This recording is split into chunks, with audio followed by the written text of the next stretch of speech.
Hey guys, welcome back. Today I'm talking about the narcissist smear campaign. We're going to talk about three things.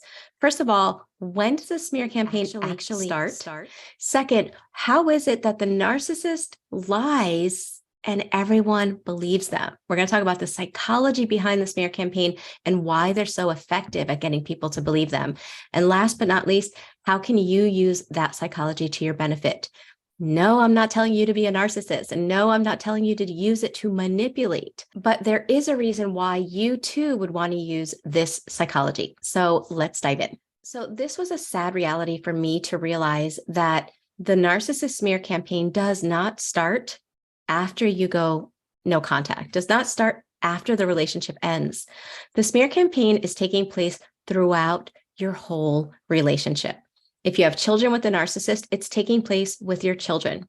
If you have family members in common that are involved in your relationships, it's taking place with your family members, and definitely if you have friends. So this is how the smear campaign takes place while you're still with the narcissist. With children, it comes out where every time you set a rule or a boundary with your child, the narcissist goes against it. And then the narcissist makes you look like you have a problem, like you're a bad person for setting that rule. And they disrespect you, and they teach the children to disrespect you as well. They are already smearing the respect that the child could have for you, the love that the child can have for you from the beginning. With friends and family members, they have kind of the same strategy. What will happen is every time you're going to go out with your friends or family members and you're meeting together socially, before the event, there will be a nightmare. The narcissist will be insulting you, making you feel bad about yourself, pointing out how horrible you are, and just really poking at your own insecurities until you feel awful, insecure, or extremely irritable and angry.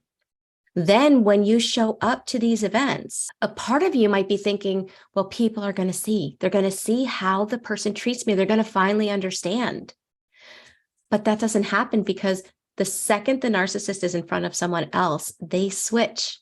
And suddenly they are concerned and they are loving and kind, and they are a completely different person than who they were 5 minutes before you stepped into wherever you went. But you don't realize the switch. And so you don't switch. You stay angry, irritable, walking on eggshells, confused, mad at the narcissist. And there's this hostility, this stress, energy all around you. But the narcissist is calm and collected. And so with your family and friends, the narcissist might say something like, so-and-so is really high strung on anxiety, but I'm there for him or her. I want to help her. I really just want to make sure that, she's okay. I'm going to take care of her because, she's always flying off the handle and angry and losing control, but I'm trying to help her. So don't worry. If you notice her like that, we're working through it. I'm going to help her. So here they are smearing all these things that you're supposedly high strung, not because of him or her, but because of you, that you have this problem that they're helping you with. And because they are talking highly and positive about you, it is believed. And so when your family or friend comes up to you and they're like, wow, your spouse really cares about you, guess what happens? That is an automatic trigger that sets you off. Now you're furious and you're going off about how this person does not care and what an awful person they are because you are in a triggered state. And they believe the narcissist. So that's how they smear. And this is the psychology behind it. I've always said this in past videos, but it was so awesome because the other day I was watching a video where the guy was analyzing body language and he was talking about what happened with Will Smith and Chris Rock.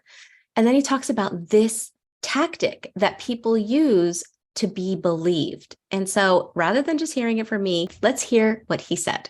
I have no idea why two talented people would do something that low down. What the? There is one thing I want to focus on here that's a really, really great psychological tip that you can use in your day-to-day life, and it's quite practical. So you'll notice he referred to them as talented people. And to some people that may have sounded a little strange because you're going right in the middle of this rant where he's like tearing them up. He calls them talented. Such a bizarre thing. Why would he acknowledge their talent when he's trying to knock them down? Well, actually, it's the reverse of what we think.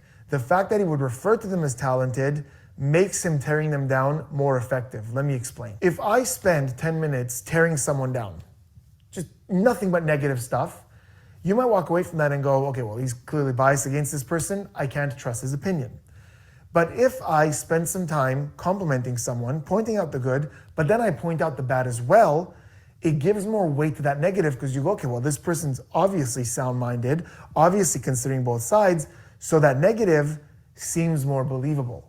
In fact, that's a big part of the reason why we learn in analysis to look at both sides and why in my videos I make an effort to do that.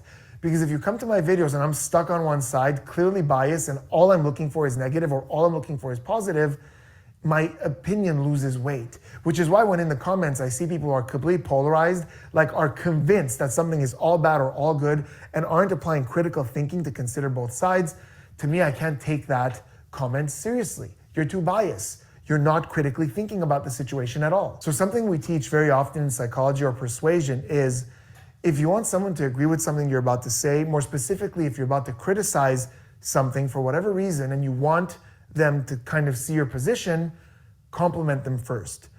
Legitimately, find something positive that you admire about them and put that compliment down first, then the criticism. The reason for this is if you just start with the criticism and give nothing but criticism, they can easily go, this guy doesn't know what he's talking about, and just throw away your opinion. But if you complimented them first, it's harder for them to discredit you entirely because part of your opinion is praise, is a compliment. So they want to believe that you know what you're talking about because you just complimented them. So that's why they're so believable. When a narcissist is going to smear your name, they don't do it how they do it to your face. To your face, it's all negative and it's like machine gun insults and negativity and aggression.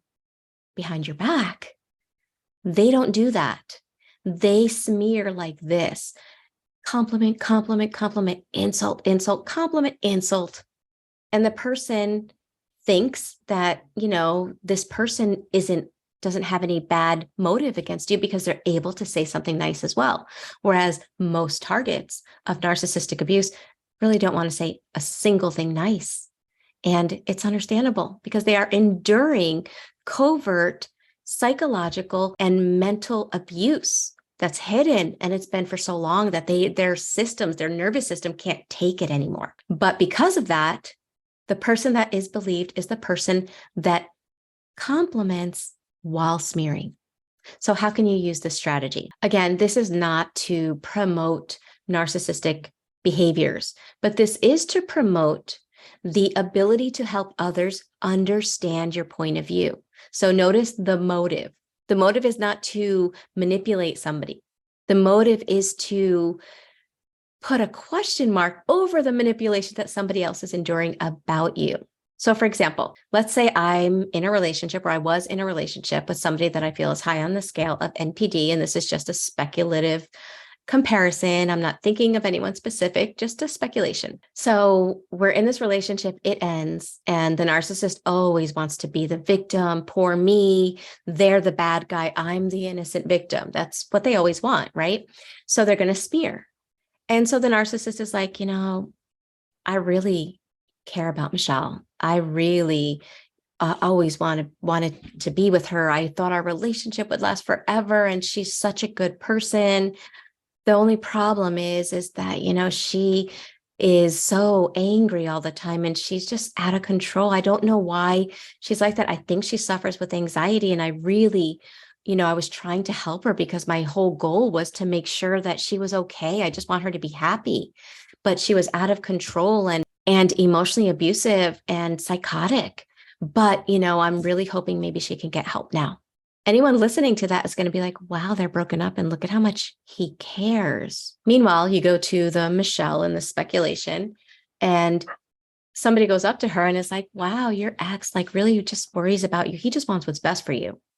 But Michele, Michele knows exactly what happens behind closed doors. She knows exactly what this person is doing. And so she's not like, oh, yay, thank you so much. He's so great. I just hope, we split our ways and it's all amicable. No, she's not like that. She's like, he's lying. He could care less about me. Anxiety is because of the abuse, and it's kind of one-sided, right? And so guess who is believed? The narcissist. But what if Michele says, and here's the thing, just like the guy said in the video, you can't lie. It's not about lying. It's about finding a truth that you can complement. Okay. So it might be hard, but if you're a parent, you can be like, this person is the father or mother of my child, and I definitely want nothing but the best for him or her. But unfortunately, things did not work out the way I wanted.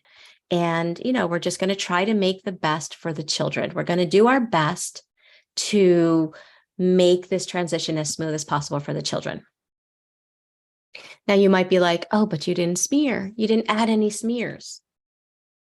You don't have to. So if that person decided to add a smear in that, she could add, unfortunately, there was an anger management problem that I wished that, he had gotten some help with.